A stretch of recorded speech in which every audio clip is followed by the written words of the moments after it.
When Mary Shelley penned Frankenstein, she envisioned the risks of scientific discovery as a warning for pushing the boundaries beyond what a person can take responsibility for.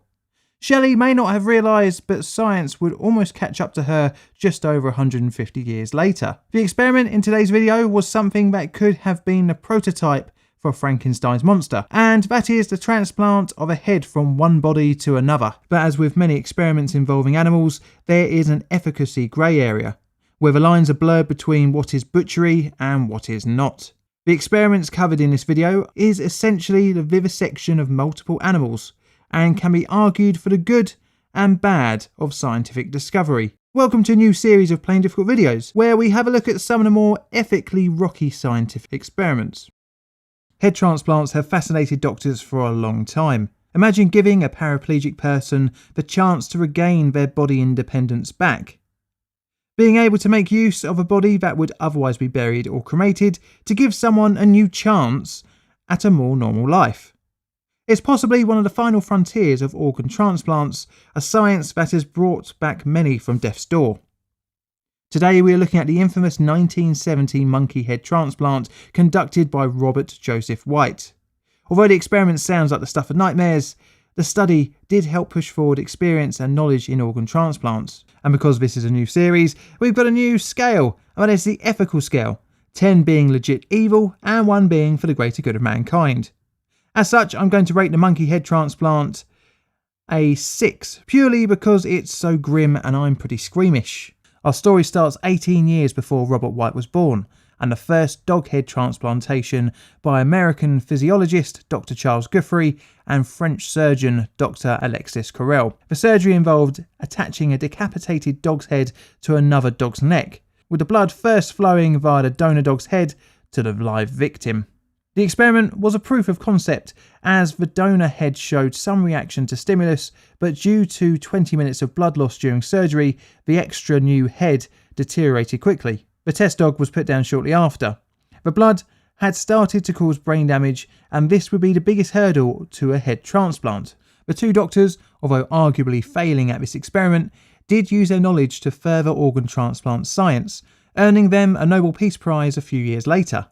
Our next journey through the gruesome history of head transplants next stops in the 1950s, and not surprisingly, the Soviet Union with a Dr. Vladimir Demikhov. In 1953, Demikhov made strides in coronary bypass surgery, having successfully completed such experiments on 4 dogs that lived over 2 years post-surgery, which in all books is a success. Demikhov turned his sights on the ultimate in surgery, and obviously that's going to be head transplants. In 1954, Demikhov achieved better results in East Germany than Guthrie and Carrel, allowing the donor dog head to be able to lap water, be more aware of its surroundings, and have limited movement. The surgery involved grafting the upper body, including front legs and head, onto the other dog. Demikhov did several experiments with multiple dogs. The longest that any subject survived post-surgery was 29 days, but most died within a few days. The process that was used preserved the blood flow to the donor head, hence more functionality post-surgery. The limitations of survival of the dogs was mainly due to immune response of the recipient to the donor causing death. The next major challenge of head transplantation involved immunosuppressive agent development. Enter stage right, Robert J. White, the one who would do the infamous monkey head transplant. White in 1965 had started to experiment with the concept of head transplants, although he focused more on isolated brain transplants and the difficulties in keeping the flow of blood. He created vascular loops to preserve blood flow between the internal maxillary and internal carotid arteries of the donor dog. This meant that the brain has uninterrupted blood flow even after severing the second cervical vertebrae. The method was named by White as autoperfusion. Using this method, White was able to successfully graft 6 canine brains to the cervical vasculature of 6 other dogs. Although the surgeries were successful, the dogs lived between 6 hours and 2 days post-experiment. Using monitoring equipment implanted in the brains showed good oxygen and glucose consumption, meaning they had a good metabolic state post-surgery. The experiment showed the feasibility of short-term isolated brain transplant, Although pretty gruesome, the methods learnt meant White could attempt a monkey head transplant. On the 14th of March 1970, White would conduct his experiment. For the experiment, White accepted that, like all other head transplants to date, that the donor body would be paralysed. Because of this, the isolated body would have to be kept in function by mechanical and chemical stimulation of the heart and lungs. This was due to the complexity of re-establishing the nerve stem, but the main goal was to keep the brain function to a similar level post-op to pre-op. White's experiment used 8 small rhesus monkeys for a total of 4 experiments. Each of the 4 experiments would have monkey A's head attached to monkey B's body. The experiments used White's autoperfusion technique and reattachment surgery, which had been perfected in the lead up to 1970. The operating room team even used marks on the ground to choreograph each and every move of everyone in the theatre. The rhesus monkey was chosen because the animal would give the most accurate representation of a human-like central nervous system. The monkeys, weighed between 6 and 7 pounds, were initially put under intravenous pentobarbital. Then, each head for transplant was instrumented with EEGs and the recipient bodies were instrumented with ECG.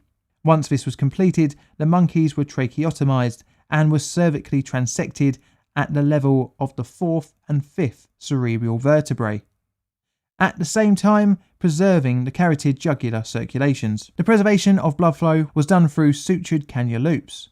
During previous experiments, it was found that just one carotid artery and jugular vein was enough to provide blood flow for the head, even after all other circulatory support had been severed.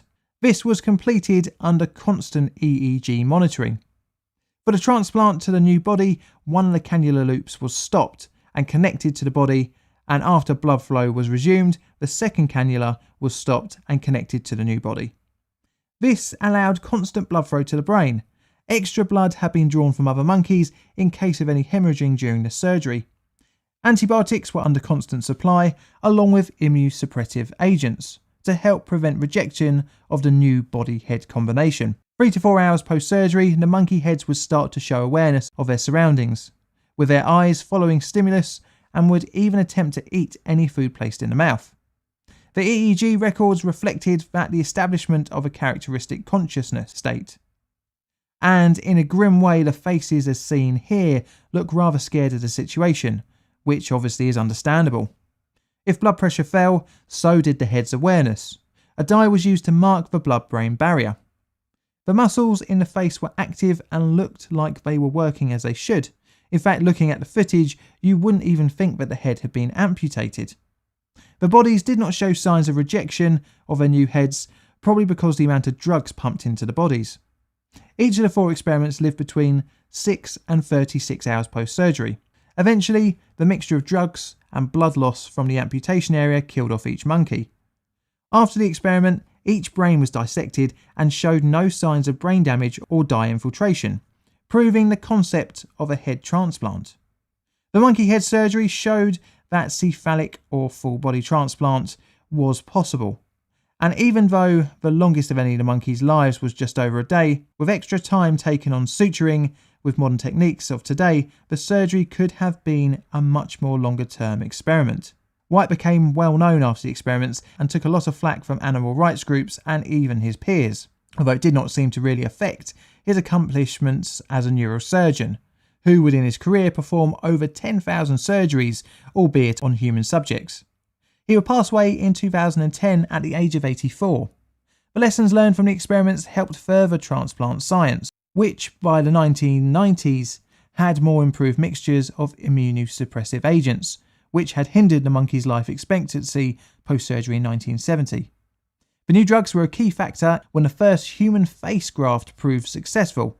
Head transplants did not die with White, however, as the mantle was taken up by Xiaoping Ren, who grafted the head of a mouse onto another mouse's body, which survived for 6 months post-surgery. And in 2013, Sergio Canavero published a method that he said would make a human head transplant possible by 2017. But that never happened, so take that with a pinch of salt. Where would you rate the monkey head experiments on my ethical scale? 1 being it's all good and 10 being the work of pure nightmares. Thank you for watching. This is a bit of a new subject choice for me and a pilot of sorts of a new series. Would you like to see more videos like this? then let me know in the comments below. Playlist Got videos are Creative Commons Attribution Share Alike licensed, and are made by me, John, in a not at the moment so sunny corner of southeastern London. You can check me out on Twitter for odds and sods, and for those of you who want to give me any money, you can at Patreon, YouTube membership or PayPal. And all that's left to say is thank you for watching.